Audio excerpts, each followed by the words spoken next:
Damas, caballeros, gracias por su paciencia, gracias por que le dieron el espacio a la doctora Isaura y gracias por estar soportando el calor, pero bueno, ya espero que pronto estemos nuevamente en el auditorio, para que estemos cómodos, frescos, etcétera. Vale, doctor, muchísimas gracias por la espera, le ofrezco una disculpa, pero pues era parte de las actividades que se tienen que hacer en la red de género. Damas, caballeros, tengo el placer de presentarles al doctor Rogelio Mendoza Pérez.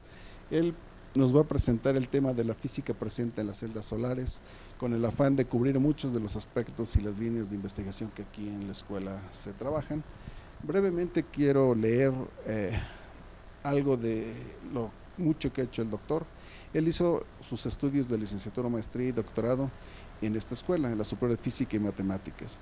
Desde el 2005 es profesor investigador de tiempo completo en la Universidad Autónoma de la Ciudad de México y está adscrito al Colegio de Ciencia y Tecnología. Fundador y responsable de responsable del Laboratorio de Ciencia y Tecnología Sustentables. Es autor de más de 100 trabajos presentados en simposios, congresos nacionales e internacionales, artículos publicados en revistas nacionales e internacionales, proceedings con arbitraje estricto, artículos de divulgación publicados en revistas y memorias de congreso con arbitraje, con más de 600 citas tipo A y B. Eso es, no mis amigos me referencian, sino a alguien que le interesa mucho mi trabajo en otro lugar del mundo o del país, pero otros, no mis amigos exactamente. Ha dirigido tesis de licenciatura, maestría, doctorado, es revisor de las revistas Current Applied Physics, Microelectronic Engineering, Springer Discovered Materials and Springer Discovered Energy. Es responsable técnico de varios proyectos de investigación en el antes llamado CONACYT, ahora CECITI, o SACTEI.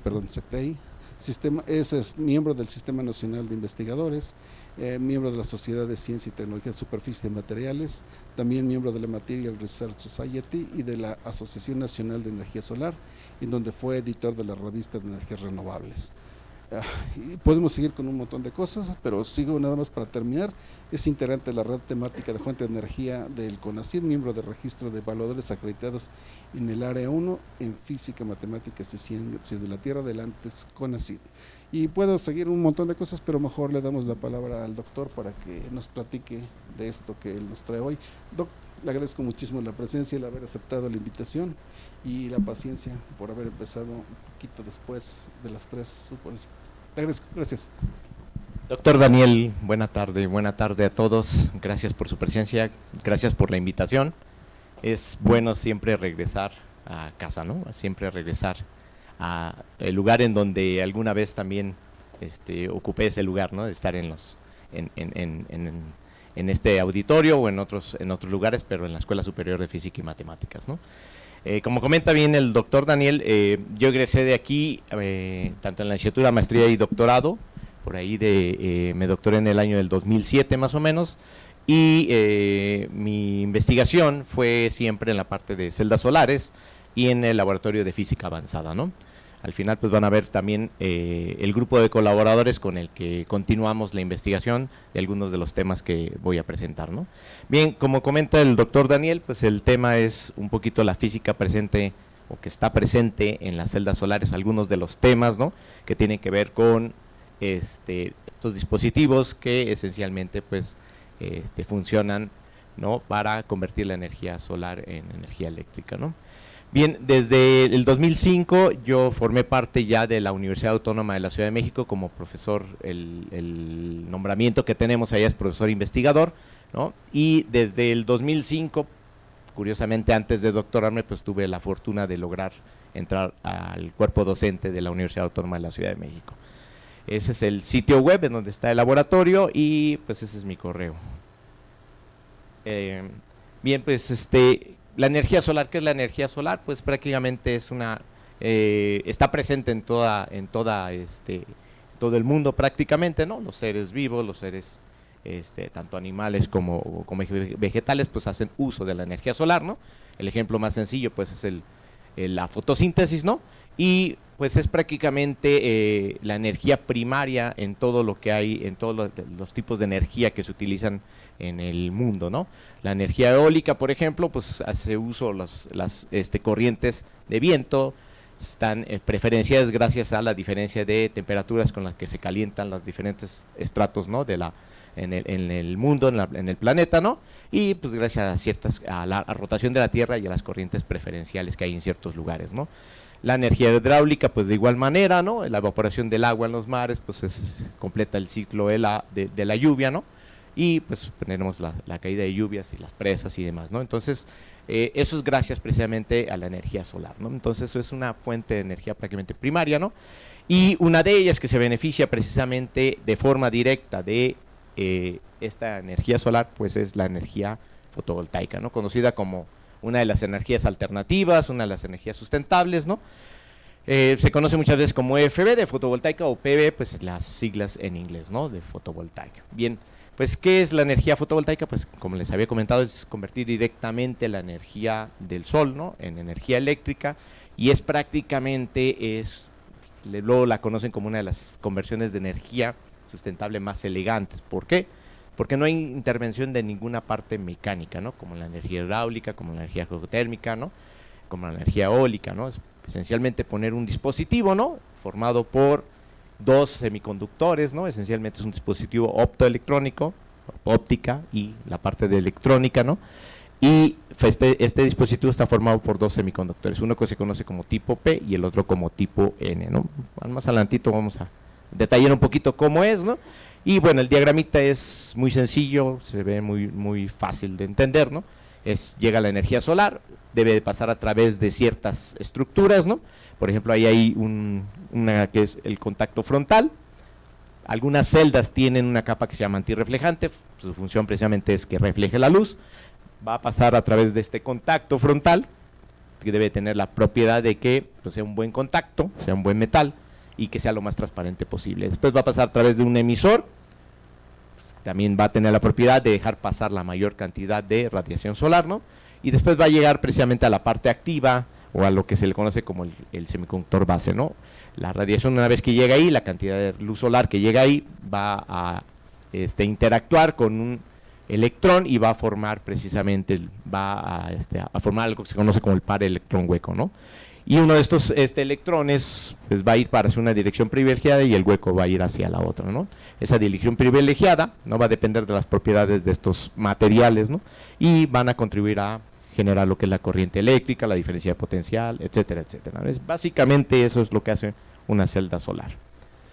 Bien, vamos a hablar un poquito de lo que es el recurso solar, ¿no? ¿Qué es lo que hace o qué es lo que ocurre en el Sol? Pues esencialmente es una fusión, ¿no? Una fusión de hidrógeno, ¿no? Para producir átomos de helio, ¿no? La composición química prácticamente del Sol, de la estrella que está en nuestro sistema solar, pues esencialmente es puro hidrógeno, ¿no? Y en cuanto a por composición atómica y demás, pues prácticamente es más del 90%, ¿no? El otro 8%, 9% es helio y luego ya varios elementos que prácticamente son muy pequeños, ¿no? ¿Dónde se produce la fusión nuclear? Pues se produce prácticamente en el núcleo, ¿no? La energía que se libera, ¿no? Al fusionar los átomos de hidrógeno en helio, hay por ahí una reacción, esta es de las más comunes, hay un positrón que se libera y casi siempre cuando hay esta reacción nuclear, ¿no? La cantidad de liberación de energía es de 26 megaelectronvolts, ¿no? Y lo que ocurre más o menos en esta fusión nuclear pues es esto, ¿no? Viene un deuterio, un tritio, ¿no? Formado por ejemplo un protón y un neutrón, y formado por dos neutrones y un protón. Y lo que se hace pues es fusionarlos, ¿no? Juntar los protones, ¿no? Hay una liberación por ahí de un neutrón y lo que tenemos es helio, ¿no? Curiosamente, en esta fusión nuclear, ¿no? Pues hay, ¿no? un acercamiento, ¿no? De dos partículas que tienen la misma carga eléctrica, ¿no? Aunque la ley de Coulomb que nos dice, pues nos dice que cargas, ¿no? Del mismo signo se repelen, ¿no? Pero ahí no ocurre no ocurre ese acorde con la ley de Coulomb, ¿no? ¿Sale? Curiosamente. Bien, ¿qué ¿Qué es lo que ocurre con esta liberación de energía? Bueno, hay varios fenómenos, no son los únicos, son los más representativos, ¿no? Hay producción de helio 3 y, por ejemplo, en esta producción de helio 3 hay una emisión de rayos gamma, ¿no? Ahorita van a ver que estas emisiones de rayos gamma pues son los más energéticos o de los más energéticos como producto de esta fusión nuclear y esta liberación de energía, ¿no? También hay emisión de rayos alfa, rayos beta y bueno, una cantidad impresionante de emisión de energía, ¿no? Que va a pasar a través de la parte desde el núcleo, ¿no? Va a pasar a través de la zona convectiva, radiactiva, después la convectiva y bueno, ya después lo que es la superficie del Sol, ¿no? Esa emisión de energía, ¿no? Puede estar dada por la desintegración o decaimiento radiativo, ¿no? Que sigue esa ley, ¿no? Núcleos iniciales, que es N0, alfa es la constante de desintegración y T pues es la unidad del tiempo, ¿no? El símbolo del tiempo, ¿no? Bien, ¿qué tenemos después? Pues hay que hacer en cierta forma una consideración de cómo llega esa energía, cómo se emite esa energía a través del espacio, ¿no? Y cómo va a llegar a la Tierra, ¿no? Cómo la Tierra la va a interceptar. Entonces esta es una de las ecuaciones, más o menos, que define el flujo de energía emitido por el Sol en función de la frecuencia y en función del ángulo sólido, ¿no? Son relaciones físicas, ¿no? Que describen el comportamiento de la radiación a través, en cierta forma, del espacio, ¿no?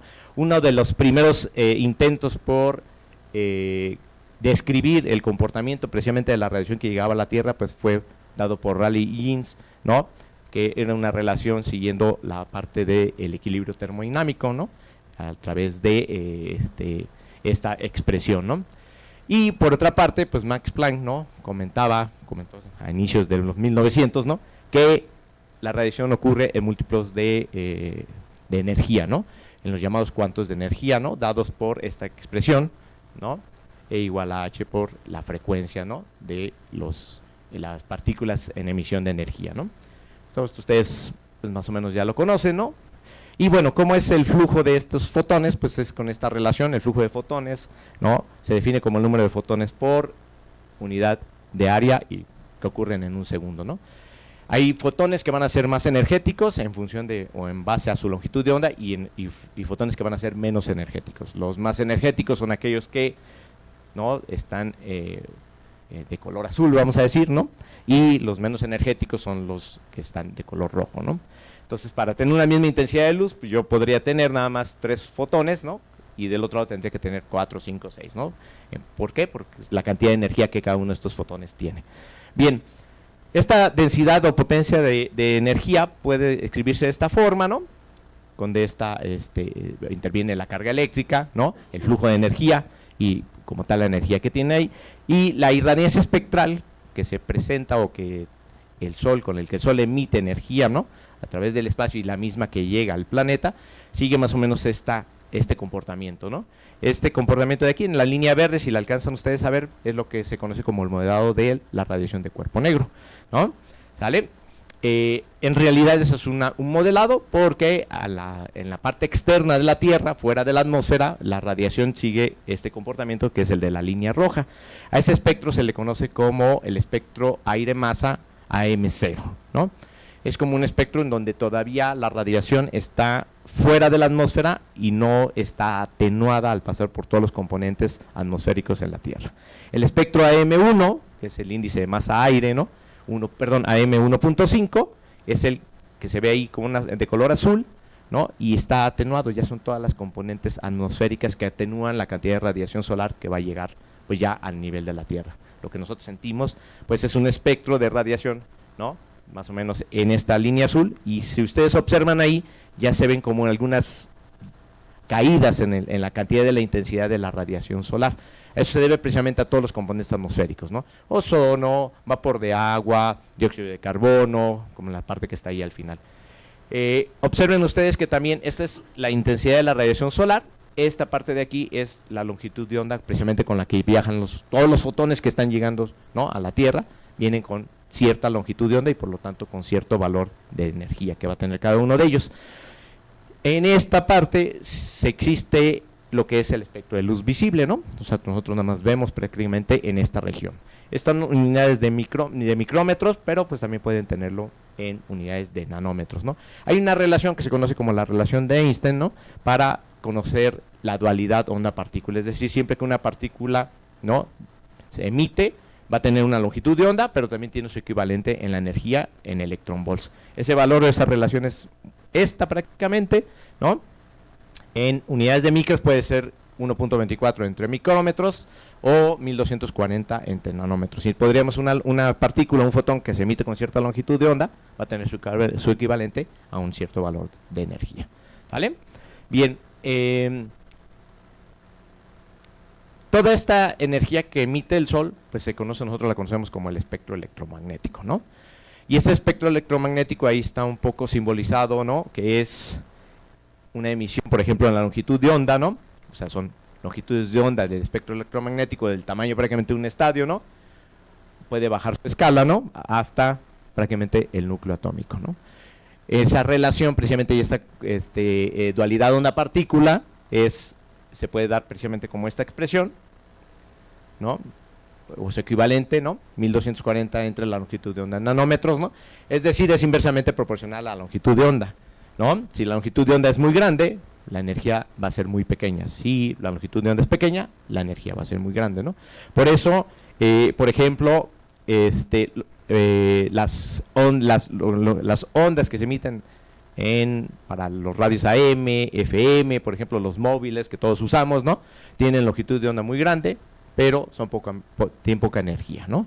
Así que prácticamente que el celular nos va a producir cáncer y demás, pues no tiene ese poder energético para, ¿no?, intervenir o interferir con, ¿no?, los pequeños, las moléculas y demás, ¿no?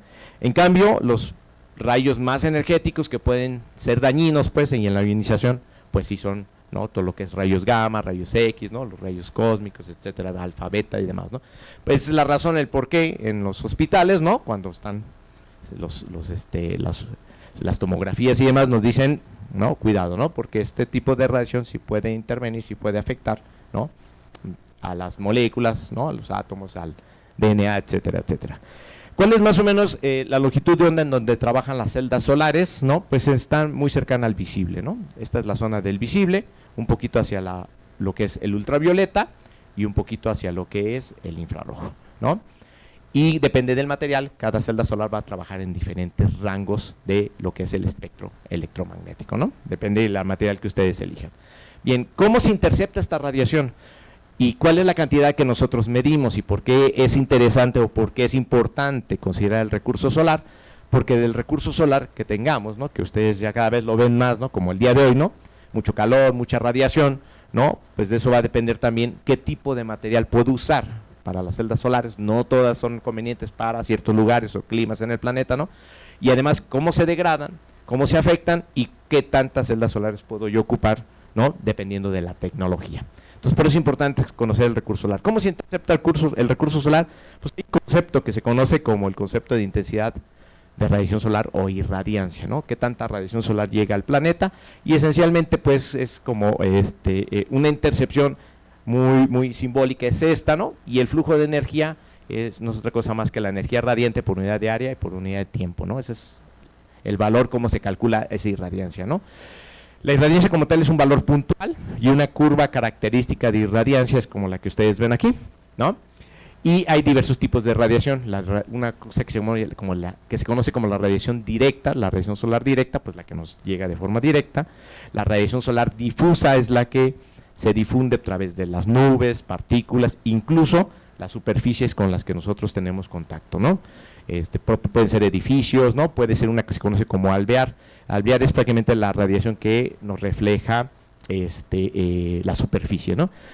Si ustedes tienen oportunidad de estar en la nieve o en una playa con una arena muy blanca, pues la superficie de ahí les va a reflejar mucha radiación. Por eso la gente que practica en la nieve y demás, pues se pone roja. ¿Por qué? Porque está recibiendo mucha radiación de la parte de las superficies, ¿no? Entonces, la suma de esas radiaciones suma algo que se conoce como la radiación global directa, pero son valores puntuales. Y esta irradiancia pues va a lo largo del día, ¿no? Los valores más altos de irradiancia, pues claro que están cerca del mediodía, ¿no? ¿vale? Independientemente de cualquier lugar en la Tierra, ¿vale? Pero además, por ejemplo, este valor de radiación, ¿no? O de irradiancia, ¿no? Depende mucho también de pues las condiciones climáticas, claro está, ¿no? Y hay una relación entre la irradiancia y la temperatura. Una curva de temperatura a lo largo del día es muy parecida a la irradiancia, solo desplazada un par de horas más o menos. Es decir, los máximos de irradiancia ocurren como una hora y media antes que los máximos de temperatura, ¿no? Siempre la temperatura ocurre un poquito después. Hoy en día, por ejemplo, que tenemos ¿cómo se llama? Contingencia ambiental, ¿no? Hay varios factores que siempre predicen o que nos pueden dar el indicio de que va a ocurrir una contingencia ambiental. ¿Cuáles son? Pues altos valores de irradiancia, altos valores de temperatura, baja humedad relativa, baja velocidad del viento o prácticamente escasa velocidad del viento. Eso va a hacer que al siguiente día, si nosotros conjuntamos o correlacionamos esas variables atmosféricas, al siguiente día va a haber contingencia ambiental, ¿no? Ok, ¿cómo intercepta esto la Tierra? Pues recuerden ustedes que el Sol prácticamente está casi en uno de los focos, ¿no? De una órbita elíptica que la Tierra hace alrededor del Sol. Hay tres tipos de movimientos, que es el de traslación, el de rotación, ¿no? Y el más importante es el de declinación. Recuerden ustedes que la Tierra hace como un pequeño movimiento de trompo, ¿no? Sobre su propio eje, ¿no? Y que el eje de rotación, el eje el eje de norte a sur en la Tierra, el eje de declinación está un poco, ¿no? Inclinado con respecto al eje geométrico, vamos a decir, ¿no? Estamos cerca de 23 grados declinados la Tierra, vamos a decir. Y eso hace que se mueva del plano de la eclíptica. El plano de la eclíptica es el plano del Sol con respecto al de la Tierra, ¿no? Curiosamente, ¿no? Así como tenemos estas posiciones más o menos en este plano de aquí, ¿no? Nosotros en esta posición de aquí están los equinoccios, tanto de primavera como de otoño, ¿sale? Y aquí está lo que es el solsticio de diciembre y aquí está lo que es el solsticio de verano, ¿no? ¿Sale? Curiosamente, cuando está la Tierra en esta posición, ¿no? La Tierra está en la posición más cercana al Sol. Y entonces ustedes se preguntarán, ¿por qué estamos en invierno? ¿No? Y en esta posición, que es el verano, la Tierra está en la posición más alejada, ¿no? Al Sol. Eso es precisamente por el ángulo de declinación. Claro, eso ocurre para el hemisferio norte, ¿no? ¿Por qué? Porque los rayos del Sol para el hemisferio norte, recuerden que tenemos un ecuador, ¿no? Que tenemos un polo norte, un polo sur, trópicos de Cáncer, etcétera, etcétera, ¿no? Latitudes, etcétera, etcétera. Entonces los rayos del Sol, que en principio dan de forma perpendicular, esta cara de la Tierra, el polo norte, está oculto, ¿no? A los rayos del Sol. Entonces para el polo sur o para el hemisferio sur, sí tienen, ¿no? La mayor cantidad de radiación solar en el invierno. Pero por eso, para cuando nosotros es invierno aquí, para el hemisferio sur, pues es el verano, ¿no? Esencialmente es por el ángulo de declinación. ¿Por qué es importante el recurso? Porque hay una cosa que vamos a calcular, que es el área bajo la curva, ¿no? De la curva de irradiancia. Esa área bajo la curva, pues lo que me va a dar es la energía acumulada, conocida como insolación. Es una forma de ilustrar nada más el cálculo. Pues, ¿cómo se hacen hoy en día? Pues se toman los datos, ¿no? Y se hace el cálculo de forma automática, dando las funciones, ¿no? Automáticamente de irradiancia. ¿Por qué se los comento? Pues porque uno de los trabajos que hacemos allá en el Laboratorio de Ciencia y Tecnología es el monitoreo de las variables atmosféricas todos los días. Ese trabajo, hay una estación, no esas propiamente, no la puse la imagen ahí, pero hay una estación meteorológica montada en donde hace mediciones de irradiancia, humedad relativa, presión atmosférica, temperatura, velocidad de viento, dirección del viento. Podríamos tener un pluviómetro instalado, pero por cuestiones ahí de normas y demás, no se ha instalado. Tenemos también un robot de seguidor solar y también hay por ahí un heliómetro. Un periheliómetro es aquel que mide la irradiancia directa, ¿no? La radiación solar directa. Pero en esencia tenemos por ahí unos piranómetros, que son estos aparatitos de aquí, ¿no? Formados por pues dos cúpulas. Las dos cúpulas están al vacío y son dos para evitar algo que es el efecto invernadero. Dentro de estas dos cúpulas está lo que es el sensor, y bueno, aquí hay un cartucho de secante para evitar la humedad, ¿no? y ya salen dos cablecitos, ¿no? Para que podamos hacer la interrelación con un adquisidor de datos y estar midiendo el valor de irradiancia en tiempo real. Estos valores se toman cada 30 segundos, pudieran hacerse cada segundo, pero es una cantidad impresionante de datos, ¿no? ¿Qué es lo que se construye? Pues una curva de irradiancia todos los días, ¿no? Todos los días se hace una curva de irradiancia, se hace el cálculo de el área bajo la curva y se reporta, o sea, se tienen los valores de insolación. El valor de insolación, como les decía, es el valor de la energía, ¿no?, acumulada, y ese valor pues es con el que se hacen los cálculos para el dimensionamiento fotovoltaico, y es algo que se conoce como el histórico solar, el histórico del recurso solar, ¿no?, en el lugar donde está instalado el piranómetro. Hay un valor que se reporta, ¿no?, para el país, ¿no? Por ejemplo, que México es uno de los lugares, ¿no?, donde recibe mayor cantidad de radiación solar en el planeta. Está ubicado en algo que se conoce como el cinturón solar, ¿no?, muy cercano al Ecuador. ¿Y eso es en base a qué? Al recurso solar, y es en base al recurso solar que se mide todos los días y se hace el cálculo todos los días, ¿no? Entonces, para reportar ese valor, tendría que tener estaciones meteorológicas en muchos lados, ¿no? Y todos los días estar haciendo mediciones, ¿no?, de irradiancia, haciendo el cálculo y sabiendo cuánto es el valor de insolación. Bien, uno de los trabajos que se hizo, ¿no?, con algunos de los estudiantes, aquí están sus trabajos de tesis, nosotros elaboramos una celda solar que van a ver más adelantito, y esta celda solar que es sensible a nivel de la radiación, ¿no? Es decir, mayor radiación, mayor energía eléctrica, ¿no? Mayor corriente, sobre todo corriente más que voltaje. Entonces, se hizo este dispositivo, esta es una celda, es un prototipo que se hizo en el laboratorio, e incluso se interconectó. Van a ver más adelantito que alguna de las líneas de trabajo, ¿no?, es mejorar la interconexión. Esa no se hizo como lo estamos haciendo últimamente, ¿no? Se hizo muy rudimentario, poniendo casi cablecitos, ¿no? Y después se selló, se mantuvo al vacío y se hizo un sellado para que pudiera medir de forma, ¿no?, o sea, mediciones de campo. Es una de las aplicaciones de las celdas solares o los dispositivos que se hacen en el laboratorio. Total que hicimos una como tabla de verdad para esta celda solar y la comparamos con estos piranómetros y más o menos sigue el comportamiento de la irradiancia. Eso se hizo durante un mes.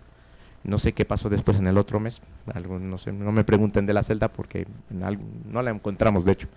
Pero el margen de error del prototipo de la celda solar de la medición con respecto al piranómetro, pues es muy pequeño, ¿no? Eso quiere decir que nuestro dispositivo tiene una aplicación práctica como tal. En este caso, censar la irradiancia, ¿vale? Y bueno, también los valores acumulados a lo largo del mes de marzo, me parece, ¿vale? Bien.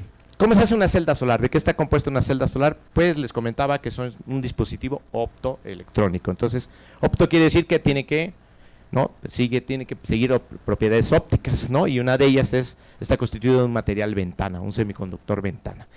Tiene que tener un contacto en un lado y otro contacto en el otro, precisamente para que al momento de que ocurra el efecto fotovoltaico, pues podamos extraer las cargas eléctricas, ¿no?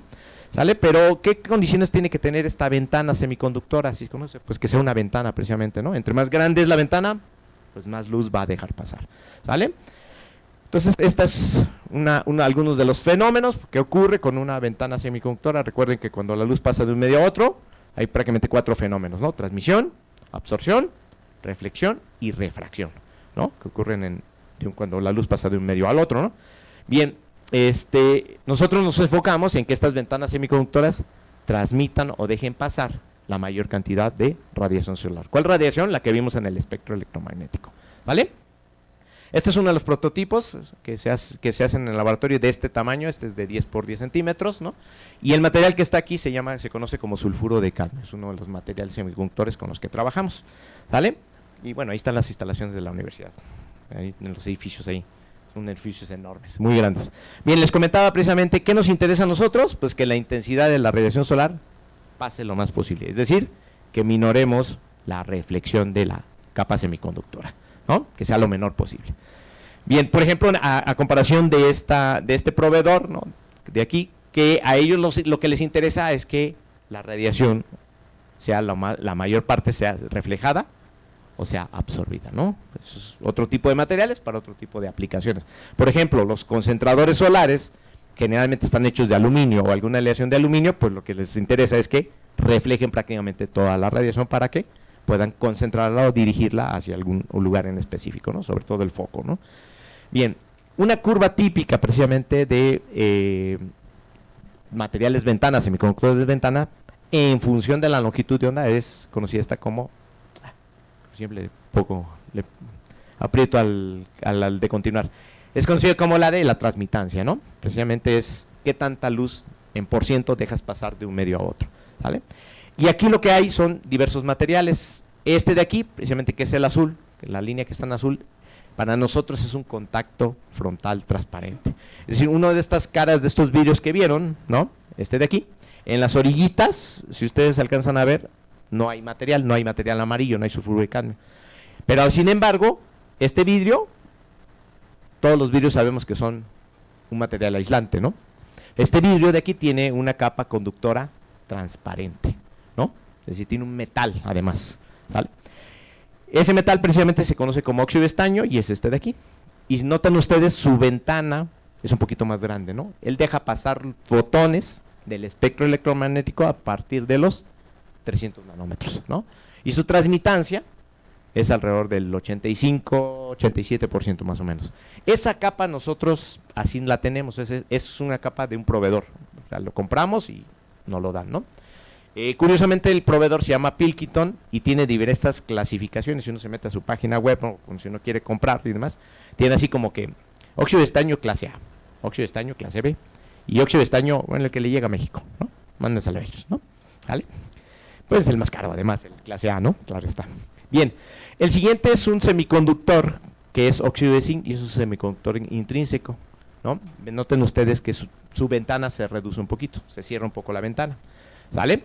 Cada reducción de esa ventana, pues va para nosotros, nos va a representar pérdidas, porque son fotones que no están incidiendo o que no están dejando pasar los materiales, ¿no? Fotones en esta longitud de onda, ¿sale? Más o menos en estos valores. Y estos son los porcientos más o menos de transmitancia de cada uno de estos materiales. Y después viene el semiconductor amarillito ese que vieron, ¿no?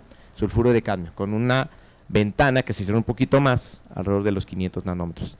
Si hacemos la división de la ecuación esa de 1240 entre el punto de inflexión en cada una de estas curvas, aquí hay una concavidad hacia arriba, luego viene una concavidad hacia abajo, vamos a encontrar lo que nosotros conocemos en los materiales como el ancho de banda prohibida de energía. En este caso se va cerrando, ¿no?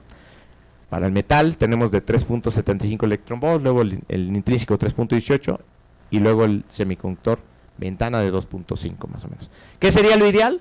Para aprovechar toda la cantidad de radiación solar, pues que este ancho de banda prohibida fuera mucho más cercano entre cada uno de ellos y lo más abierto posible, ¿no? Para poder aprovechar más cantidad de radiación solar. Bien, esta es otra curva que se conoce como de respuesta espectral. Cada vez que nosotros abrimos la ventana en los semiconductores ventana, ¿no? Esta curva se mejora y eso es un indicio de que el material está mejorando y yo puedo obtener más electrones al momento de incidir más fotones. Está directamente relacionado. Más fotones, más corriente eléctrica, por lo tanto más eficiencia fotovoltaica en el dispositivo. Bien, esto es con respecto al semiconductor ventana. ¿Qué pasa con el siguiente semiconductor? Bueno, una celda solar habíamos dicho que estaba formada por dos semiconductores, uno tipo P y otro tipo N, uno que es ventana, uno que debe de dejar pasar toda la radiación solar que él pueda y otro que tiene que absorber toda la radiación solar que pueda, ¿no? Entonces el semiconductor activo, el absorbente, debe de cumplir algunas propiedades también físicas. Entre una de ellas es el llamado coeficiente de absorción y aquí está más o menos el coeficiente de absorción en función de la longitud de onda. ¿Qué longitud de onda? Pues la longitud de onda en la que se emiten todos los fotones que le van a llegar, ¿no? ¿Cuál es la que me interesa? Pues más o menos los semiconductores más propicios o más prometedores para realizar el efecto fotovoltaico está alrededor de los 900, 1000 nanómetros más o menos, ¿no? Y ahí caen varios de los materiales, ¿no? Y sobre todo, pues cae, por ejemplo, silicio es este de por aquí y cae como por acá, ¿no? Lo más conveniente para un semiconductor absorbente es que estas curvas, ¿no?, caigan de forma abrupta, es decir, vengan así y caigan así, ¿no?, forma vertical. Si caen así con mucha pendiente, como se ve aquí para el silicio, eso me dice que el material tiene muchas imperfecciones, ¿sí? Entonces no me conviene. Pero sin embargo, silicio pues es el semiconductor estrella, ¿no?, para las aplicaciones fotovoltaicas, porque durante muchos años se ha ocupado y hay diversos tipos de silicio, lo van a ver más adelantito, ¿no? ¿Sale? Pero esta es una de las propiedades que debe tener estos semiconductores, el coeficiente de absorción. La otra es el ancho de banda prohibida de energía, lo voy a poner un poquito más adelantito, pero hay estudios que dicen que el ancho de banda prohibida de energía, de los gaps, así se le conoce, ¿no?, de los semiconductores absorbentes, debe de estar, para que sean altas eficiencias, deben de estar alrededor de 1. ¿Ya fui? ¿Yo fui? ¿No fui? Deben de estar alrededor del 1.3, 1.4 electronvolts. Entonces, si queremos que un semiconductor sea absorbente, sea un semiconductor estrella para realizar el efecto fotovoltaico, su ancho de banda prohibida debe estar alrededor de los 1.4 electronvolts, ¿no? Y hay estudios por ahí de modelado y teóricos que para celdas solares de una sola unión, ¿no?, si tuviéramos una sola unión con un ancho de banda prohibida de 1.34 electronvolts, podríamos convertir cerca del 34% de energía solar en energía eléctrica, ¿no?, que es más o menos un valor bastante aceptable. Una sola unión se refiere nada más a un tipo N y a un tipo P, ¿sale? Las eficiencias de las celdas solares más complicadas, que están hechas de muchas uniones, hoy en día son 6 uniones que se realizan y están cerca de casi el 50%. Es decir, si les llegan 100 watts de energía, el equivalente al solar, ustedes van a obtener con una celda solar de ese tipo, pues 50 watts, ¿no? Entonces eso es lo que representa la eficiencia fotovoltaica. Bien, una celda solar típica de lo que hacemos en el laboratorio, ¿no?, tanto allá en la UACM como aquí con los colaboradores aquí de física y matemáticas, es una estructura que es precisamente óxido de estaño, aquí está, luego le ponemos el óxido de zinc, luego le ponemos sulfuro de cadmio, ¿no?, y le ponemos el absorbente que es tipo P, teluro de cadmio. La gente de aquí trabaja con cis, y los contactos que ponemos cobre, molibdeno, oro. Les pongo esos materiales porque son los que estamos trabajando ahorita. ¿Qué es lo que hicimos ahorita y qué les voy a platicar rápidamente? Es que nosotros al sulfuro de cadmio ahorita lo estamos depositando bajo una atmósfera, una pequeña atmósfera de oxígeno, ¿no? Ahí tiene sus peros, pero ha resultado bastante bueno el poner una pequeña atmósfera de oxígeno. No voy a hablar mucho del sistema porque no puse la diapositiva, pero me voy a revisar un poquito. En la presentación, en la portada, vamos a decir, en la primera página, ¿no?, está el sistema, de aquí, ¿no? Precisamente es un sistema que se conoce, un sistema de erosión catódica magnetoplanar. Lo conocemos comúnmente como sputtering, ¿no? Y lo que se tiene esencialmente es una cámara en vacío. En esta cámara en vacío se introduce por ahí un pequeño orificio, se introduce un gas inerte, un gas noble, en este caso es argón, porque el argón pues no va a reaccionar con ningún elemento. Y lo que se va a hacer es que aquí hay un magnetrón, ¿no? ¿Se acuerdan del electromagnetismo? ¿Sí? ¿Se acuerdan que hay unas bobinitas por ahí, unas donas y bobinitas, etcétera, etcétera? Pues ahí lo que hay es una bobinita precisamente, y eso va a crear un campo electromagnético. Ese campo electromagnético va a ionizar el argón que está aquí, ¿no? Y lo va a hacer incidir en la parte superior de este magnetrón. En la parte de arriba de ese magnetrón están los materiales que yo quiero erosionar precisamente, ¿sí? Tercera ley de Newton a toda acción, una reacción en sentido contrario, ¿no? Entonces lo que hacen es escarbar, es un bombardeo precisamente de argón, va a pegarle aquí, y lo que ven ustedes deflectado en dirección contraria, pues es un plasma, ¿no? Es un plasma de argón más el material escarbado y erosionado. En este caso, ¿no?, al sulfuro de cadmio, en esta atmósfera de puro argón, le pusimos una pequeña cantidad de oxígeno, ¿no? Y van a ver más adelantito qué es lo que ocurre con ese oxígeno. Bien.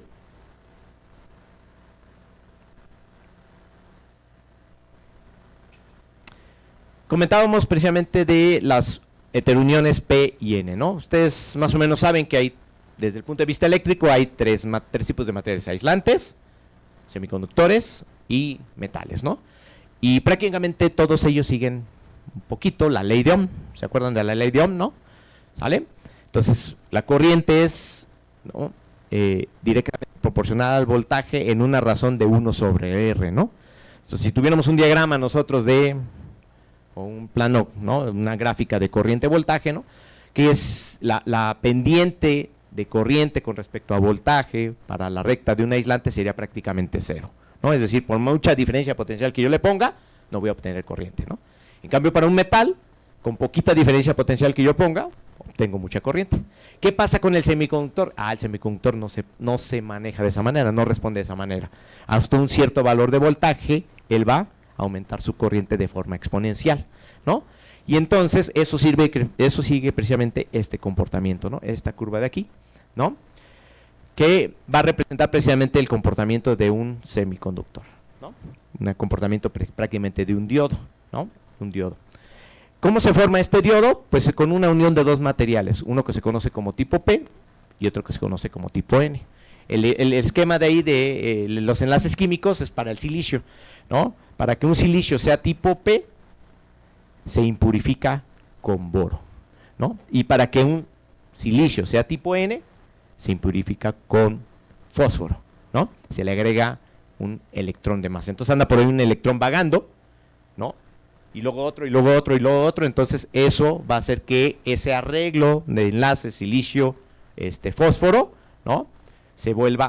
Tenga muchas cargas eléctricas negativas, ¿no? Porque tiene muchos electrones en exceso. Y entonces por eso le ponen el tipo N, de negativo, ¿no? Al contrario que con el boro, ¿no? El boro tiene un enlace solamente de 3 electrones que van a enlazarse en la última capa y entonces no se enlazan los 3, pero queda un electrón vacante o un espacio vacante de ese electrón que no va a ocupar y a ese se le conoce como una carga positiva, vamos a decir, o una deficiencia de carga eléctrica negativa. Y entonces por eso esa P de positive, ¿no? Es como en la parte de semiconductores se le conoce como hueco, ¿no? ¿Sale? Bien, cuando se unen estos dos semiconductores, uno tipo P y uno tipo P, se crea esta zona y se crea algo que son las bandas de energía, ¿no? En los semiconductores. Las bandas de energía es para un aislante, ¿no? Están muy separadas, la energía de valencia está muy separada de la energía de la banda de conducción, y para que un electrón vaya desde esta banda de valencia a esta banda de conducción, pues requiere una energía muy, muy, muy alta y por eso no hay conducción eléctrica, ¿no? En un metal, estas bandas están prácticamente pegadas y en los semiconductores tiene precisamente una separación que depende del material y eso se conoce como el ancho de banda prohibida de energía, ¿no? ¿Vale? Entonces, comentábamos que al momento que se unen estos dos semiconductores, por ejemplo, en las obleas de silicio, lo que se tiene es un silicio como tal, ¿sí? Y este silicio se impurifica. Por un lado, la parte de enfrente se purifica con boro y por el otro lado se voltea y se purifica con fósforo. Es decir, estrictamente, ¿no? Estas obleas de silicio son como de 400 micras, más o menos de espesor, y más o menos se purifican como 100 micras. Así que esencialmente esas celdas de silicio es P, N y en el centro tienen un silicio intrínseco. A esta estructura se le conoce como PIN, ¿no? Especialmente de positive, de intrínseco y de N, ¿no? Y bueno, hay un montón de variantes de celdas solares, ¿no? En nuestro caso, los materiales pues no son de silicio, es teluro de cadmio y sulfuro de cadmio. Es decir, un semiconductor es el teluro de cadmio es tipo P y el sulfuro de cadmio es tipo N. Pero el efecto esencialmente es el mismo, una heterunión, dos materiales, ¿no? Y lo que va a haber va a ser cómo se crea el efecto fotovoltaico. Viene el fotón, le pega un electrón en la parte de, por ejemplo, del semiconductor tipo P. A este electrón lo manda a la banda de conducción y al momento de dejar un espacio libre aquí, deja un hueco y ese hueco es el que crea un movimiento de portadores de carga, ¿no? Se queda un lugar libre y otro electrón lo ocupa y entonces se va moviendo las cargas eléctricas, ¿vale? Bien, comentábamos que estas son uniones de diodos, entonces deben de seguir la ecuación de diodo de esta manera, más o menos, ¿no? Y el esquema de una celda solar, pues más o menos de esta forma, ¿no? Este es el símbolo de un diodo, perdón, y pues sometido a una diferencia potencial puedo obtener una corriente eléctrica. ¿Cuál es la diferencia con una celda solar con respecto al diodo? Una celda solar, ¿no? Hay una corriente generada por la acción de la luz, ¿no? En un diodo yo tendría que tener una diferencia potencial, ponerle una diferencia potencial para que haya movimiento de portadores de carga. En la celda solar esa diferencia potencial va a ser creada al momento de la acción de la luz. Y entonces, ¿qué es lo que vamos a tener? Un desplazamiento en la curva de corriente de voltaje para una celda solar, ¿no? Tipo, como si fuera un diodo, ¿no? Esa curva sigue esta ley, bueno, sigue esta expresión, esta ecuación, y esencialmente pues es la ecuación de un diodo, con la IL, la corriente fotogenerada, ¿no? Debido a la acción de la luz, ¿sale? Cuando se modela o cuando se hace esta medición en una celda solar, hay varios parámetros que hay que considerar, se conocen como parámetros fotovoltaicos. El primero de ellos precisamente es el voltaje, que es el voltaje a circuito abierto, es decir, cuando tengo las terminales abiertas ahora en un circuito eléctrico, es el modelo de un circuito eléctrico. ¿Sale? Cuando yo junto las terminales, ¿no? Si puedo yo conectar un amperímetro de tal forma que yo junte las terminales y prácticamente no ofrezca resistencia, entonces voy a tener algo que se conoce como la corriente de cortocircuito. ¿Sale? Y toda celda solar o toda buena celda solar debe de seguir más o menos este comportamiento, esta curva de corriente versus voltaje, ¿no? ¿Sale? Hay un valor por ahí que se va a conocer como el factor de forma o factor de llenado. ¿Cuál es el factor de forma o factor de llenado? Pues es una razón entre 4 cantidades. Algo que se conoce como el voltaje de máxima potencia por el producto de la corriente de máxima potencia. Si se fijan, esto no es otra cosa más que áreas, ¿no? Voltaje por corriente, base por altura, ¿no? Cuando yo obtengo esta área, si esta área A llenase lo más que se pueda la área B, voy a obtener algo que se conoce como el factor de forma, factor de llenado, ¿no? Las mejores celdas fotovoltaicas, pues estos valores deben de ser muy pegados a 1 para que estas razones, pues esta área sea casi esta área. Cuando las celdas solares son malas, pues estos factores de forma pues son 0, ¿no? O mayores o menores que 0.5, por ejemplo, ¿no? Bien, ¿a qué se le conoce como este voltaje de máxima potencia? Pues recuerden, esto es un dispositivo fotovoltaico, es un dispositivo que va a obtener corriente y voltaje. El producto de la corriente y del voltaje es la potencia, ¿no? La potencia eléctrica. Cuando yo obtengo la potencia eléctrica máxima, a ese yo le puedo asociar un valor del voltaje. Y este valor de voltaje máximo tiene asociado una corriente de máxima potencia, ¿vale? Hay 2 puntos en donde obtengo la potencia 0. ¿Por qué es este punto? Pues aunque esta es la corriente de las corrientes más altas que va a obtener la curva IB, tiene un voltaje 0, ¿no? Todos los valores que están sobre el eje Y son de voltaje 0. Entonces, producto de voltaje 0 por corriente es potencia 0. Y el otro punto es, yo aquí lo que voy haciendo, voy aumentando el voltaje, se va a disminuir un poco la corriente hasta que llego a un máximo, ¿no? Sigo aumentando el voltaje, pero la corriente ya es tan pequeña que vuelvo a regresar a un voltaje de circuito abierto en donde la corriente es 0 y vuelvo a tener una potencia 0, ¿no? Entonces son parámetros fotovoltaicos que me miden, ¿no?, la cantidad de energía eléctrica que voy a obtener en un dispositivo. Y hay otra medición que es precisamente la eficiencia fotovoltaica, ¿no? La eficiencia fotovoltaica no es otra cosa más que qué tanta potencia está recibiendo el dispositivo, qué tanta potencia me va a dar el dispositivo, ¿no? Y es el producto precisamente de corriente máxima potencia, voltaje máxima potencia entre la potencia y la irradiancia. Esta potencia de la irradiancia precisamente es el recurso solar, ¿no? Todo lo que medimos y demás está dado por esta cantidad, ¿no? Y esta potencia, cuando se hace en el laboratorio, cuando se mide en el laboratorio, es algo que se conoce como condiciones estándares de medición. Siempre tiene que ser alrededor de 100 miliwatts por centímetro cuadrado, o es equivalente en watts por metro cuadrado, bajo un espectro AM 1.5, y cuando se miden las celdas solares en laboratorio, tienen que medirse a una temperatura de 25 grados centígrados. Esas son condiciones estándares de medición, que todos los laboratorios, al momento que reportan eficiencias fotovoltaicas, todos deben de hacerlo bajo esos parámetros de medición, esas condiciones estándares de medición. Bien, pero hay varios factores que afectan a la medición de corriente voltaje. Una, pues, es el nivel de irradiancia, ¿no? Eso depende del recurso solar. 2, es la temperatura de operación de la celda solar. Si una celda fotovoltaica se calienta durante mucho tiempo, está funcionando durante muchas temperaturas muy altas y ella trabaja una temperatura de operación muy alta, disminuye sus parámetros fotovoltaicos. Y ustedes dirán, pues es una contradicción, ¿no? Porque es un dispositivo que todo el tiempo va a estar recibiendo radiación solar, ¿no? Bueno, salvo aquellos módulos fotovoltaicos que de repente los tapan, ¿no? Para que no se calienten, ¿no? Entonces, pues, bueno, algo suele pasar, ¿no? Bueno, pero todas las tecnologías funcionan de forma diferente, ¿no? Y eso tiene que ver con el espectro de radiación solar. ¿Se acuerdan ese que pusimos con estas líneas de interferencia? ¿Sale? Por ejemplo, la línea amarilla es la respuesta espectral de una celda basada en silicio, es decir, del silicio. Cuando esto se recorre, con el silicio se recorre más hacia la zona del infrarrojo, ¿no? Hay más líneas de absorción debido a las componentes atmosféricas. Por lo tanto, el silicio se ve más afectado por esas líneas de absorción. ¿Qué quiere decir eso? Un módulo fotovoltaico basado en silicio trabaja, ¿no? Su eficiencia como tal se debe disminuida en lugares cálidos, o más bien en lugares tropicales, ¿no?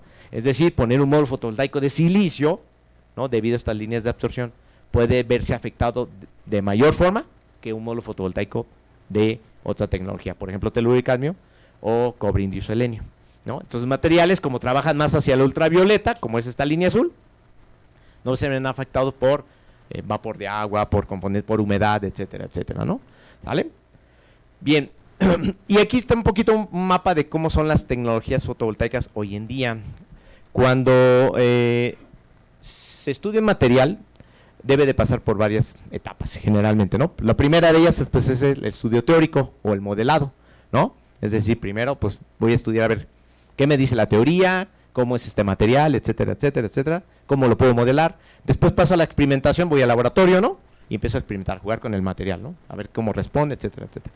Cuando se logra obtener respuesta fotovoltaica, el material tiene que pasar ahora a la etapa de lo que es los prototipos y después la escala tecnológica, ¿no? No todos los materiales en la parte de la energía fotovoltaica pueden pasar por todas estas etapas, ¿no? Hay muchos materiales, se experimenta con muchos, pero solamente algunos, ¿no? Pasan a lo que se conoce como la transferencia tecnológica. Silicio, monocristalino, polocristalino y el amorfo no tanto han pasado por esa etapa. Luego vienen dos materiales más que son una parte de la segunda generación de las celdas solares, son los de película delgada, ¿sale? Entre ellos está teluro de cadmio y algo que se conoce como el CIS, es un cuaternario, cobre, indio, galio, selenio, ¿sale? Estos materiales ya se hacen en producción a nivel industrial, o sea, ya hay plantas fotovoltaicas que producen módulos fotovoltaicos con estos materiales. Y, ¿no? El boom hoy en día, pues, son las perovskitas, ¿no? Que es una estructura por ahí cristalina, ¿no? Que también ya se producen, la parte de arriba son los resultados en laboratorio más o menos, la eficiencia del laboratorio para cada una de las tecnologías, y en la parte de abajo ya están módulos fotovoltaicos que se producen, ¿no? El único detalle con perovskitas, como muchos de los materiales orgánicos, es que se degradan más fácil con el tiempo, ¿no? ¿Vale? Pero tienen altas eficiencias, o sea, perovskitas hoy en día es un boom, ¿no? En cuanto a la parte de los semiconductores y a la física de los materiales, ¿no? Para elaboración de celdas solares. Bien, les comentaba yo que lo que hicimos en esa camarita, ¿no? Fue introducir una pequeña cantidad de oxígeno. ¿Qué es lo que pasó con eso? Ah, pues la curva de transmitancia. Esta es una curva de transmitancia de óxido de zinc, sulfuro de cadmio, pero esto es sin flujo de oxígeno. Le agregamos una pequeña cantidad, ¿no? De flujo. Eso incrementó un poquito la presión, pero realmente la mantuvimos constante, y lo que hicimos fue abrir la ventana de la transmitancia del material.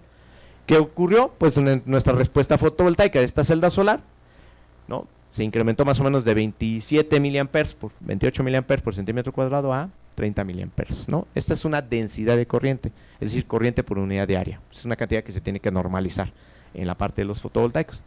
Noten ustedes que estos dispositivos fotovoltaicos, cuando se hicieron, si no cambia nada, si todos mis demás parámetros, ¿no? mis metales, mi semiconductor absorbente no cambia, no debería de cambiar ni la forma precisamente, ni el factor de forma de la curva de la celda solar, ni el voltaje circuito abierto. Entonces prácticamente todas caen en el mismo voltaje, todas hicieron igual.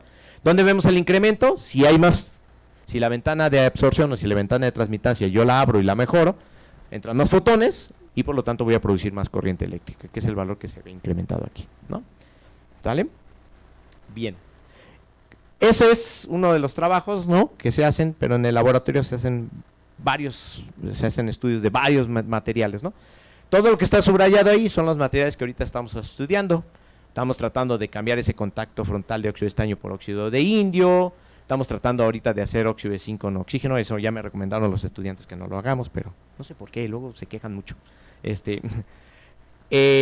Estamos intentando hacer selenuro de cadmio. Este es tal vez el material más prometedor para, que se puede decir, selenizar la heterunión entre el sulfuro de cadmio y el teluro de cadmio. No lo hemos hecho todavía porque tenemos por aquí uno de sus compañeros que nos va a hacer la selenización, ¿verdad? Y no nos ha dicho nada, si ya lo pudo hacer. Bueno, sulfuro de zinc, CIX, creo que por aquí hacen CIS con la gente del doctor Jorge Sastre, y creo que van a la propuesta por ahí de CIX. Otro de sus compañeros está estudiando teluro de zinc, nosotros trabajamos allá con teluro antimonio, y vamos a cambiar uno de los metales, en lugar de ponerle cobre molibdeno, que es lo que normalmente ponemos, oro no, oro es carísimo, ¿no? Pero podemos ponerle plata, entonces estamos estudiando la plata. Si fijan, me salté un poquito los polímeros orgánicos, porque eso es con lo que estamos trabajando últimamente. Dentro de esta parte de las celdas fotovoltaicas estamos poniendo unas celdas híbridas, ¿no? Hay gente que hace silicio, hay gente que hace perovskitas híbridas con silicio. Nosotros no tenemos silicio, pues, ¿no? Nuestra tecnología es teluro de cadmio.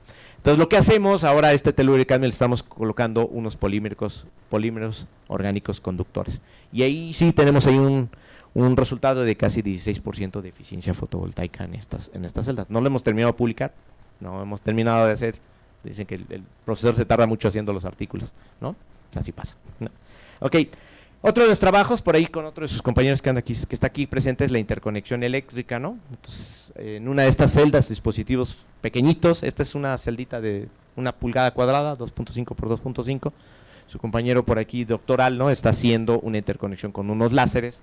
Y esta es una curva de potencia versus voltaje ya de las celdas interconectadas. Es decir, miren ustedes aquí, un contacto aquí y otro acá, y van a obtener la curva IV y la eficiencia fotovoltaica nada más de esa celda. Después pueden medir aquí, ¿no? Y aquí, por ejemplo, luego otro aquí y otro acá, y miden la curva de corriente versus voltaje y la potencia eléctrica de cada subcelda. Y después les van interconectando, es decir, ahora colocan aquí un contacto y el otro acá, y van a tener una suma, como está interconectada en serie, se mantienen las corrientes igual y se suman los voltajes, ¿no? Y es lo que estamos viendo aquí, hasta un incremento de la potencia. Aquí están los máximos de potencia, ¿no? De estas celdas fotovoltaicas interconectadas. El otro es el escalamiento. Este, por ejemplo, es un dispositivo que se hizo, vean ustedes las dimensiones, de 10 por 10 centímetros, ¿no? Hay uno por ahí, un intento que hizo un estudiante de ingeniería de la universidad de hacer uno de 20 por 20 centímetros, 400 centímetros cuadrados, ¿no? Sí nos salió. El detalle es de que nosotros todavía no dominamos el encapsulado, ¿no? Entonces, al momento que se dejó en el sol y demás, se empezó a poner amarillo, ¿no? Y entonces algo raro ocurrió porque pues, nosotros no conocemos esa parte de la ingeniería. Bien, algunas otras caracterizaciones que queremos correlacionar con mediciones eléctricas, de resistividad, corriente, voltaje y movilidad de portadores de carga. Esta es una medición que hacemos con un perfilómetro que se hace en 3D, y ahí, por ejemplo, estamos haciendo un estudio de los pulsos láseres con los que precisamente, vean ustedes, estos son los rayaditos, ¿no? Vieron las 3 rayas que se veían más o menos en la interconexión. Aquí se ven no se alcanzan a ver, pero se ven 2 seguro, ¿no? 2 rayones láser en la interconexión eléctrica. Y bueno, esta es una medición precisamente de perfilometría en 3D de esos 3 rayados láser. Aquí lo importante pues es disminuir, ¿no?, la separación entre los rayados para no perder área de colección activa, ¿no? Por ahí hay algunos dispositivos termoeléctricos que también estamos trabajando con material termoeléctrico. Por ejemplo, teluro antimonio es un buen material termoeléctrico. Entonces, ahí hay un chico de maestría de la universidad que está trabajando en él. Y hace poquito se doctoró otro estudiante con sulfuro de indio, con el cual se puede hacer un detector, biodetector, ¿no?, en esta estructura. Lo que no hemos podido hacer es esto. Este óxido de silicio sobre silicio sí ya lo tenemos, pero no hemos podido hacer la otra parte, ¿no? A veces cuesta trabajo. Y bueno, algo que les comentaba que va muy de la mano precisamente con el efecto de radiación solar, es un seguidor solar, ¿no? Son algunas de las aplicaciones que hacen los chicos, ¿no? Esto es una electrónica que se hace precisamente para comparar un módulo fotovoltaico fijo con un seguidor solar y ver cuándo se obtiene la mayor potencia, ¿no? Siempre que se pone un seguidor solar, pues ese seguidor solar tiene que consumir energía eléctrica de algún lado, ¿no? Y entonces, ¿dónde la va a sacar? Pues propiamente de los mismos módulos, ¿no? Entonces, pues, si se mueve constantemente, porque una vez que se mueve, pues hay que regresarlo al otro día, ¿no? Entonces ese movimiento consume energía, ¿no? Y entonces, aunque yo le saque más energía, si no la compenso, si no vale la pena, entonces no tiene sentido poner un seguidor solar, ¿no? Pero en este caso es un trabajo ahí bonito del estudiante, ¿no?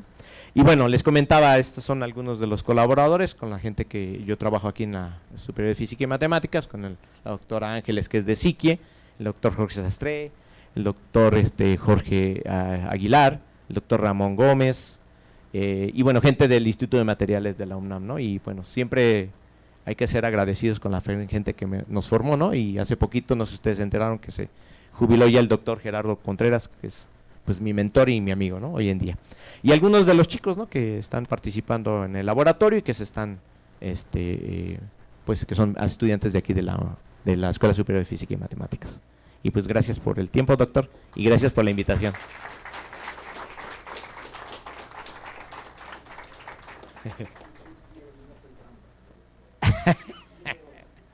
¿Y qué pregunta? ¿Les das puntos porque preguntan o por qué tanta participación? ¿Sí? ¿Da puntos por eso? Sí, ya decía yo. Es cierto, ¿por qué tanto interés?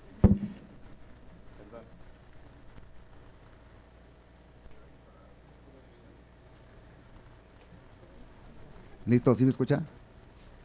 Muchas gracias por la plática, doctor. Bueno, yo tengo una duda, por ejemplo, ya en la práctica es muy caro, por ejemplo, si alguien quisiera implementar algo así, ¿la práctica es muy caro o es tan caro que únicamente se queda, como por ejemplo, como a nivel de investigación? Pues como en todo, ¿no? En primera lo paga la universidad, así que para nosotros no es caro, ¿no? Pero, pues, si tú lo quieres hacer de forma comercial, no es un proceso, no es un producto que sea de producción en serie, por lo tanto siempre es más caro que cualquier producto comercial, ¿no?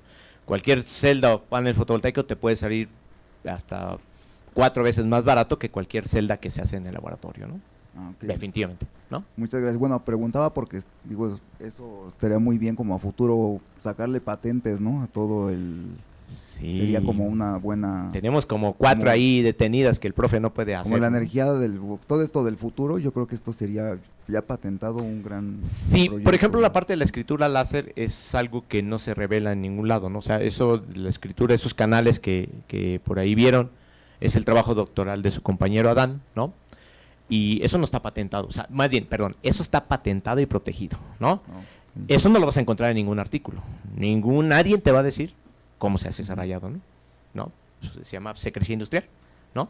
Entonces, como ese, hay muchos casos, ¿no? Muchos ejemplos, ¿no? Sí, te puede dar para mucha patente, ¿no? Y muchísimas gracias, doctor. No, a ti.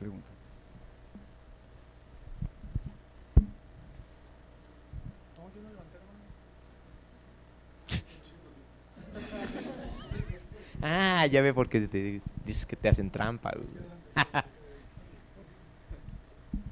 Ay, aquí hace mucho calor. Hola, buenas tardes. Hola. Mi pregunta es referente hacia el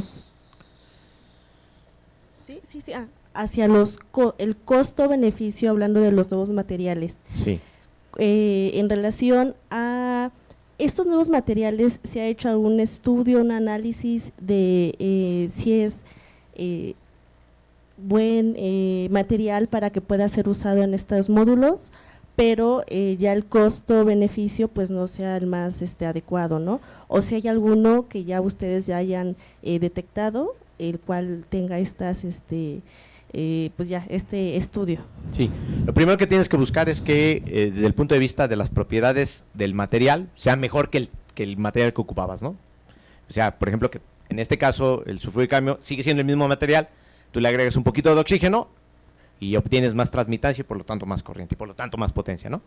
O sea, si el costo como tal no cambiaste de material y el costo es, en cierta forma, si quieres, es comprar un tanquecito de oxígeno y agregar a la cámara, ¿no? El beneficio, pues, es mayor, ¿no?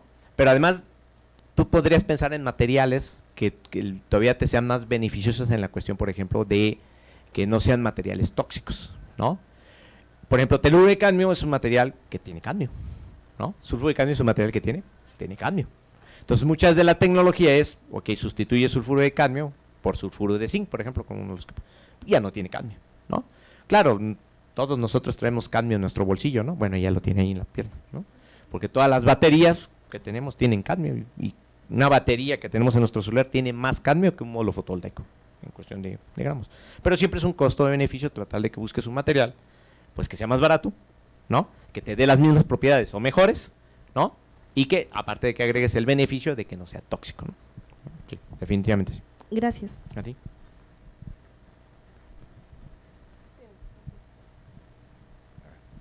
¿Qué tal? Buenas tardes, muy interesante plática.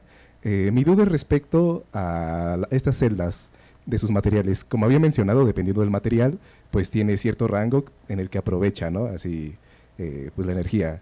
¿Qué investigaciones se han hecho? ¿Aún se sigue intentando abarcar, por ejemplo, un rango más tirando al ultravioleta o ya pasando el ultravioleta? ¿Ya al rango infrarrojo? Sí, por ejemplo, lo que te importa para el material ventana es que trabajes más hacia el ultravioleta, ¿no?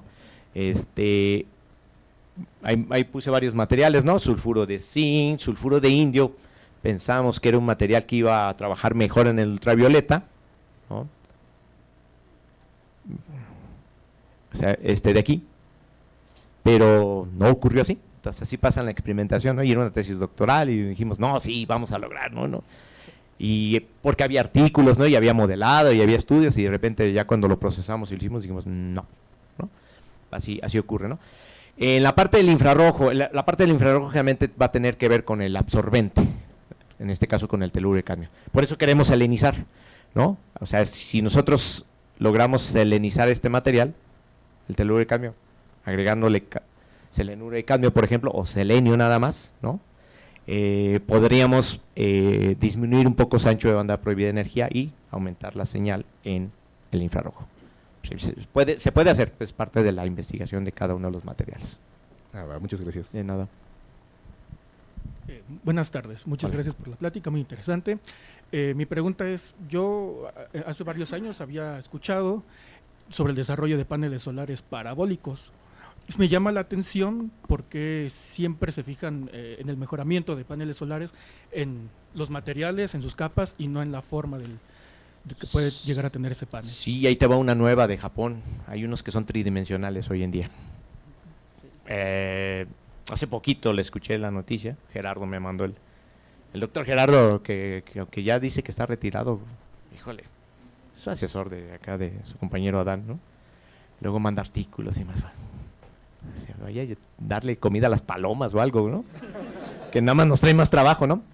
Sí, pero generalmente el parabólico está enfocado a los concentradores solares. ¿Por qué? Precisamente por dirigir la radiación solar. Hay una idea que se empleó y dio mucho éxito en las celdas solares de silicio, ¿no? Esa capa antirreflejante que yo les puse en la parte de arriba, precisamente tiene lo que uno esperaría es que fuera lisa completamente, ¿no? No, pues ese material lo hicieron de forma piramidal. Entonces, la luz que llega a una de las paredes de la pirámide se refracta y se vuelve a refractar y entonces queda atrapada, ya no vuelve a salir y entonces ya no se refleja. Es una idea que dio mucho resultado en silicio y hoy es empleada a nivel ya industrial. O sea, celdas solares de silicio de alta tecnología es porque tiene una capa antirreflejante de esa forma piramidal. Pero son unas pirámides, claro está, ¿no? Del orden de nanómetros, ¿no? Pequeñísimas. Sí. Pero en parabólico no resultó la idea. La emplearon para concentradores solares, eso sí. Muchas gracias. De nada. Gracias, doctor, por la Hola. plática. De nada. Bueno, usted mencionó que una técnica de depósito de películas delgadas, bueno, de los de las celdas solares de segunda generación, que era sputtering. Yo conozco la coevaporación, pero pues no sé si haya más. ¿Y por qué solo mencionó el sputtering o por qué solo trabaja con sputtering? No, bueno, mencioné porque nada más hablé de ventana, ¿no? Sulfuro de cadmio. Pero pues tenemos sputtering, está ablación, está coevaporación, está el co-sputtering hoy en día, que ahorita uno de sus compañeros, ¿no? Logró implementar ahorita en su trabajo doctoral, ¿no? Ya hizo un co-sputtering, ¿no? El co-sputtering, pues, esencialmente son dos cañones, ¿no? Y ahora se están erosionando dos materiales prácticamente al mismo tiempo, ¿no? Por ejemplo, si ustedes vieron la primera imagen, ¿no? Se veía nada más un cañoncito, ¿no? En realidad en esa cámara hay tenemos tres materiales diferentes, ¿no? Pero nosotros nomás los depositamos secuencialmente, es decir, depositamos uno, cerramos y luego depositamos el otro. Cerramos y depositamos el otro. Pero su compañero hizo ya un co-sputtering, es decir, abre los dos cañones y los dos van al mismo tiempo, ¿no? Como el coevaporación. Pero hay sublimación, hay baño químico, hay por ejemplo, los polímeros orgánicos los depositamos por spin coating, ¿no? Pues, esencialmente es una solución acuosa y nada más se esparce, ¿no? Pero hay muchas técnicas, ¿no? Nosotros son las que tenemos y son para nosotros, para esta tecnología de película delgada, son de las más idóneas, ¿no? En cuanto a costo, beneficio, por ahí, cuando platicaban de costo de beneficio. Gracias, doctor. ¿A ti?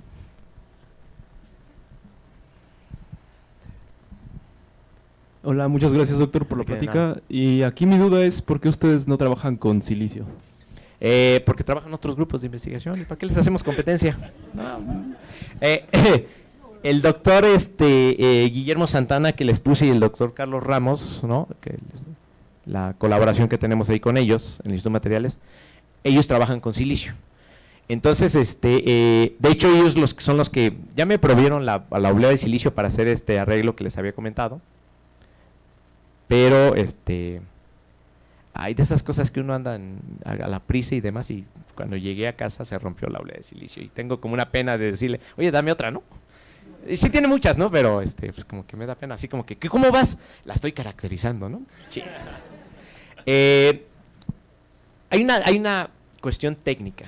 Silicio, para hacer silicio como tal, les digo, el proceso para crear las obleas de silicio sigue un proceso que se llama el proceso de Shklovsky. Esencialmente es una piedra, ¿no? El silicio es una piedra, ¿no? Que se le da una forma, se limpia y demás, y con un disco de diamante se van cortando las obleas. Entonces, es como tal silicio así, ¿no? Entonces, de un lado impurificas con boro y de un lado impurificas con fósforo. El proceso para hacer eso es caro y es peligroso. Ocupa un gas muy tóxico, ¿no? Muy tóxico, y no es fácil. Tener un laboratorio para eso, pues es algo complicado. A diferencia de los equipos que tenemos para película delgada, que aunque son al vacío y ocupan bombas y demás, pues no son tan riesgosos, ¿no? Entonces, por eso no hacemos silicio, ¿no? Muchas gracias. Hola, gracias por la plática. Yo Hola. tengo una duda. ¿Una celda se puede sobrecalentar? Sí, claro, por supuesto. ¿Qué tanto? ¿Y qué ¿Cuánto pasa crees? si se sobrecalienta? ¿Qué tanto crees que se pueda sobrecalentar?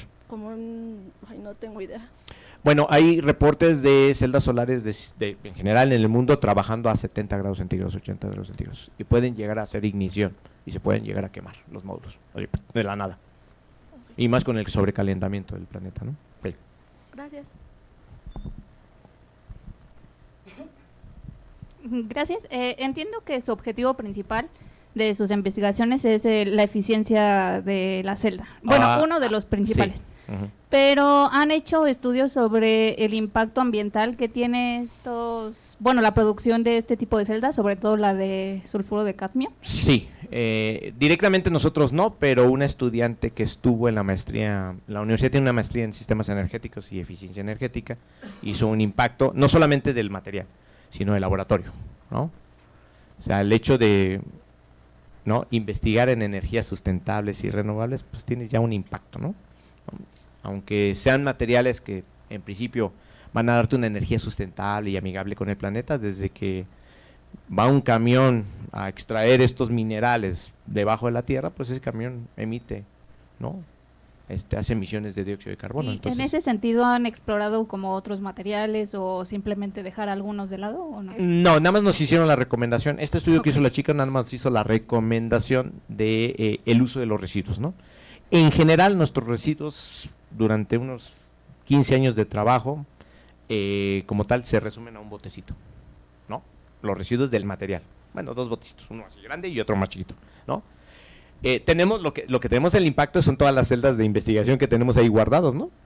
Que son celdas pues que, bueno, ya te sirvieron, ya sirvieron para la tesis de un chico, ya sirvieron para un artículo, ya sirvieron para un congreso, pero pues, se van y se guardan y están ahí. Nosotros lo conocemos como el cementerio, ¿no? Y si alguno de ustedes trabaja en el laboratorio, pues va a ver que pues no somos los únicos, ¿no? Todo el mundo tiene desechos, ¿no? En los laboratorios, ¿no? Entonces, no, el estudio nada más llegó a la parte de los residuos del laboratorio, ¿no? Y el posible impacto. Hay por ejemplo, la empresa más importante de Estados Unidos, que es la líder mundial de este tipo de tecnología de película delgada, tiene un programa de reciclaje de módulos, ¿no? Es decir, ya no te sirven, ¿no? Ya no te dan la potencia, me los das y te voy a hacer un 5% de descuento en tu próxima compra, ¿no? Bueno, pues algo es algo, ¿no? Porque ellos pueden reciclar el material, pues hacen tecnología inversa, ¿no? Abres el módulo, ves procesos químicos donde vuelves a tener el teluro de cadmio, y lo vuelves a activar, ¿no? ¿Sale? Eso sí Gracias. hay, pero a nivel industrial, de nada. ¿Qué tal? Buenas tardes. Hola. Mi pregunta iba justo de cuál era el ciclo de vida, porque creo que la respondió 15 años.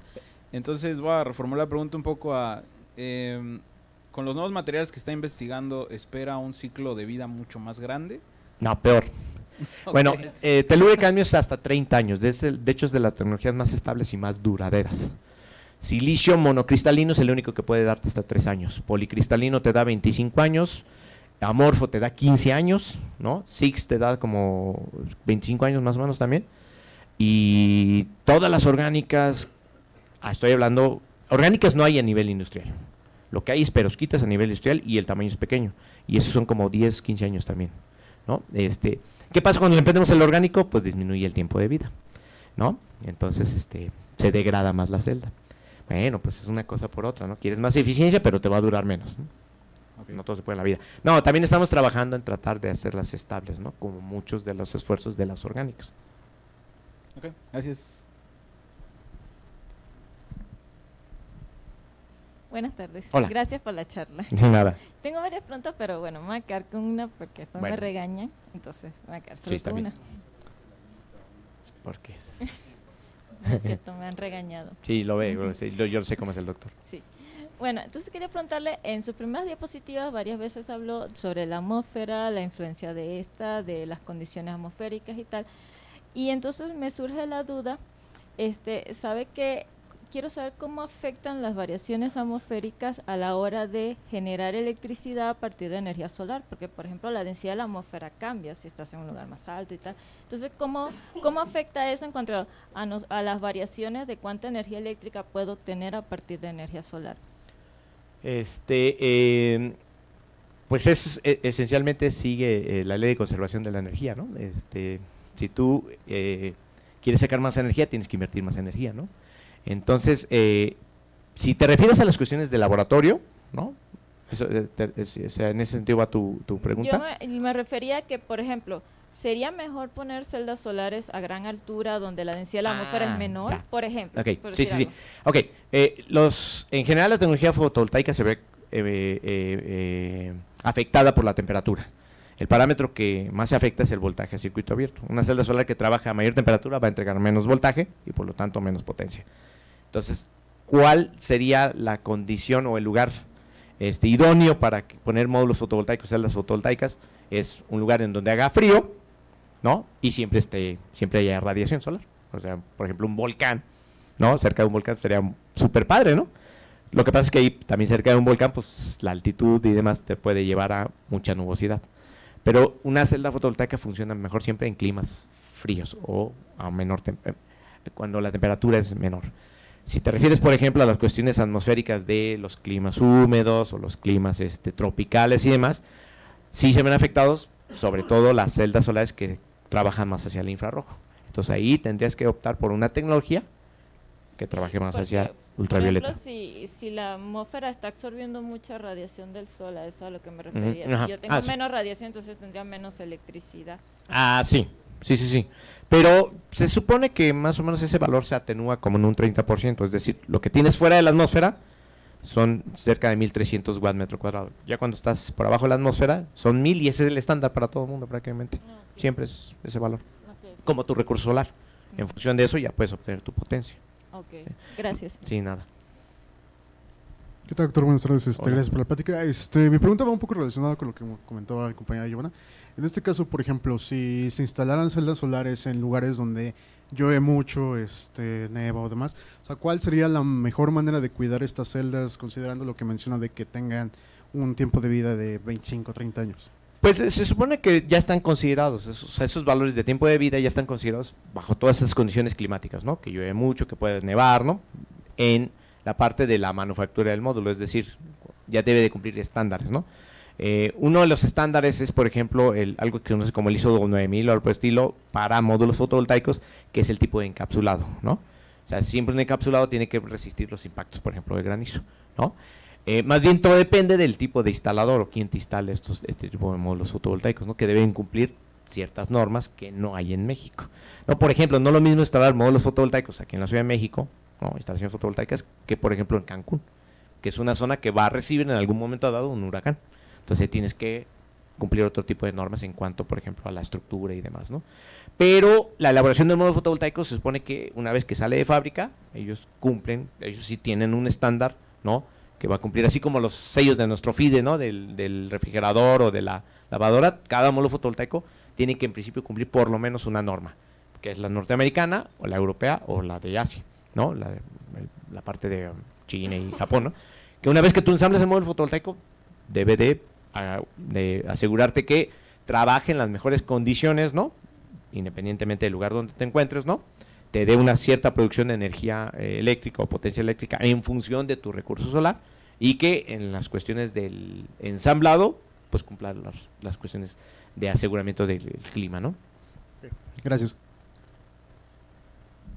¿Qué tal, doctor? Buenas tardes. Buenas tardes. A mí me interesa mucho el dispositivo que platicó al principio, que ya escuché que era Sputtering, algo Ajá, así. ese es el Mi equipo. pregunta era, ¿para qué usan el plasma de argón? Ujú. ¿Lo usan para hacer sus materiales P y materiales N? ¿Eso lo hacen ahí en su laboratorio? ¿Me podrían hablar un poquito más de ese? Sí, bueno, me interesa. ese equipo también está aquí, o sea, no es nada más de nosotros, ¿no? Exclusivo de nosotros. Aquí en el laboratorio de física avanzada puedes encontrarte ahí el equipo Sputtering, ¿no? Y algunos de tus compañeros por ahí que están pueden darte una explicación. Esencialmente es precisamente para crear un semiconductor tipo P o no tipo N, ¿no? El material precursor son unos pequeños como discos, ¿no? Pues ese es tu material origen. Ese material lo erosionas con este Sputtering, y lo que tú ves, el plasma que se crea es precisamente esa erosión del material. Tú lo que estás viendo en ese plasma es cuando el material se está erosionando y se está dirigiendo hacia la parte de arriba, en este caso, nuestra configuración de nuestros equipos, y se está pegando en el vidrio o cualquier sustrato que tú tengas. Ese es el principio de funcionamiento del Sputtering y lo puedes ver aquí, no hay necesario. ¿Vale? Digo, aquí puedes tener acceso a él. No quede nada. Hola, gracias por la charla. Y bueno, mi pregunta era rescatando un poco lo que dijo mi compañera Yasmín, lo que dijo Giovanna también. Bueno, en los países de Medio Oriente generalmente pues es un clima muy caluroso y hace es un calor abrasador y seco, ¿no? Exacto. Y bueno, Arabia Saudita ha hablado ampliamente sobre su objetivo de ser líderes en energía solar y de hecho que quieren ser una ciudad lineal y todo eso, ¿no? Pero, pues como dijo, no, a mayor temperatura se pierde eficiencia en los materiales. ¿Cuál sería la posible solución para poder implementar esos paneles solares en un clima tan abrasador como el desierto, ¿no? No hay, pues ni modo, que se aguanten los paneles. Pues sí, pero están hechos para eso, ¿no? Para trabajar en esas condiciones, para recibir la radiación solar. Hay una propuesta, tiene muchos años, yo no he escuchado muchos avances al respecto, que son las termoeléctricas, celdas termoeléctricas. O sea, aprovechar el calor residual precisamente para también producir energía solar, ¿no? O sea, hay materiales que son termoeléctricos, aparte de fotovoltaicos. Se producen el efecto fotovoltaico, pero aparte ese calor, esa diferencia de calor, te puede dar, por el efecto Seebeck, te puede dar corriente eléctrica. Entonces, esa es una propuesta, pero no hay muchos avances al respecto. De hecho, ahorita precisamente, eso que decimos precisamente de la celda termoeléctrica, ahorita tenemos un estudiante de maestría y no le veo mucho futuro a la tesis, pues. Pero pues ni modo, él quiso hacer eso y vamos a ver qué es lo que ocurre, ¿no? Pues mucho éxito al compañero. Sí, ojalá que sí. Pero esa es una de las posibles soluciones, trabajar con materiales termoeléctricos y que sean tambin fotovoltaicos.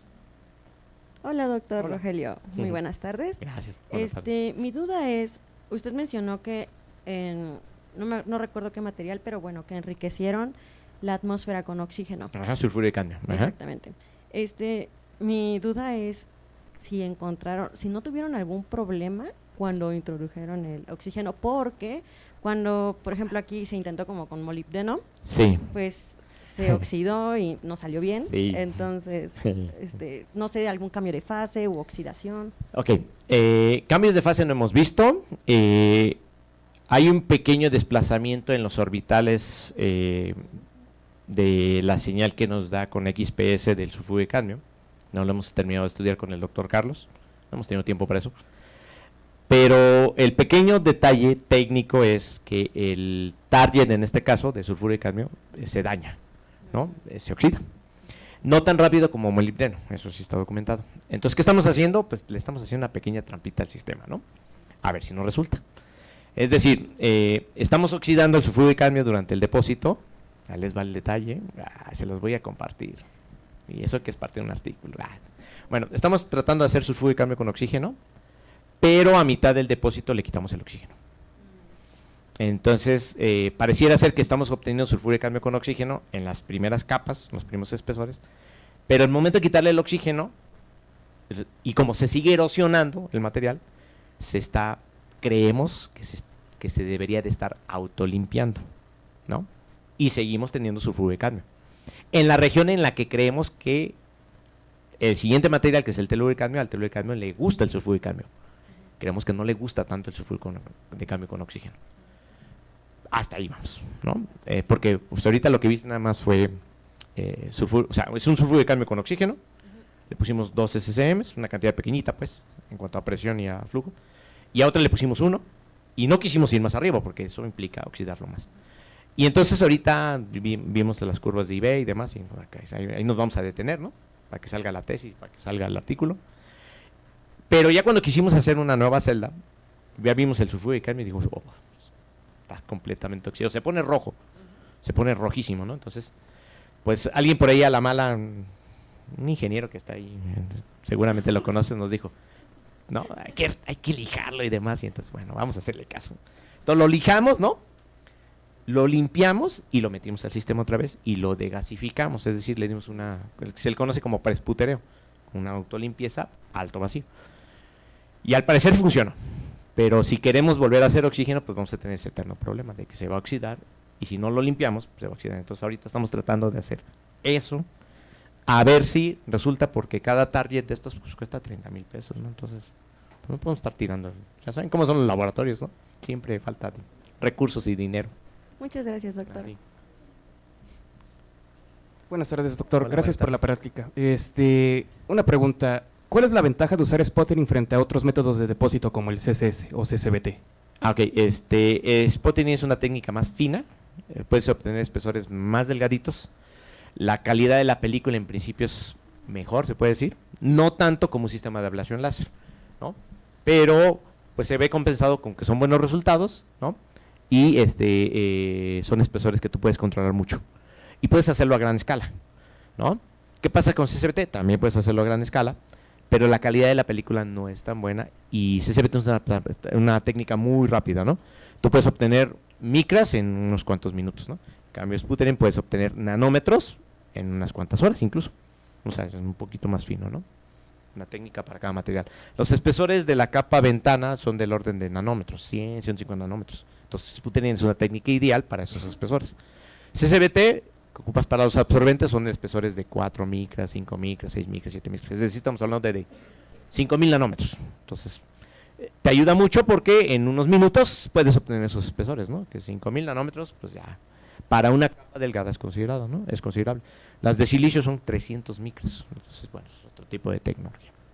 Muchas gracias. De nada.